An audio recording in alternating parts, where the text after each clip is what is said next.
De Soldanis, l-esploratur tal-ilsiem Malti, huwa l-isem ta' ktieb ġdid għall-istudenti tal-Malti li qed iħejju ruħhom għall-eżamijiet taċ-ċertifikat ta' edukazzjoni sekondarja li ġie ppreżentat fl-aħħar jiem f'Għawdex.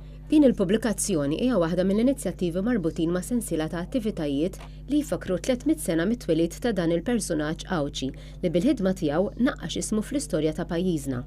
L-ktieb miktub minn Rosabel Karabot jinkludi tarif interessanti dwar il-ħidma tal-kanonku Gianfrancesca Ġus de Soldanis li twilet ir-4 ta' Għawdex fl-1712 u li baqa' magħruf għall-ħidma tiegħu bħala lingwist, librar u storiku.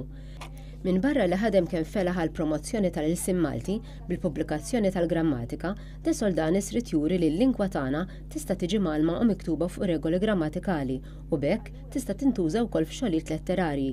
Il-ktieb ġie mniedi uffiċjalment mill-Ministru għal Għawdex Giovanna De Bono waqt attività mtella fl-Iskola Sekondarja ta' Subin fir-Rabat u li għaliha fost l-oħrajn attendew studenti bniet u Subin mill-iskejjel sekondarji f'Għawdex.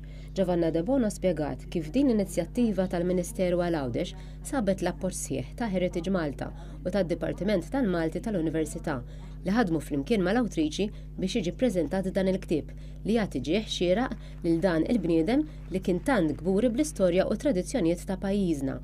Fl-indirizz tagħha, il-Ministru fissret li minn barra li se jkun ta' għajnuna fl-istudji, dan il-ktieb għandu wkoll ikabbar l-għarfien dwar dan il-personaġġ. Hija ħeġġet lill-istudenti sabiex jarfu japprezzaw aktar dak kollu li jagħti identità partikolari lill-Gżejjer tagħna. Waqt din l-attività tkellmu wkoll l-awtriċi Rosabel Karabot u Sandro Spiteri, direttur tal-kurrikulu fid-Direttorat tal-Edukazzjoni.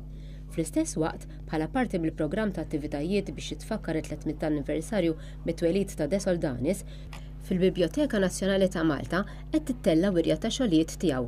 Il-programm jilħaq il-qofol tiegħu fis-16 ta' Novembru b'serata kommemorattiva li se ssir taħt il-patroċinju tal-President fil-Palazz tal-Belt.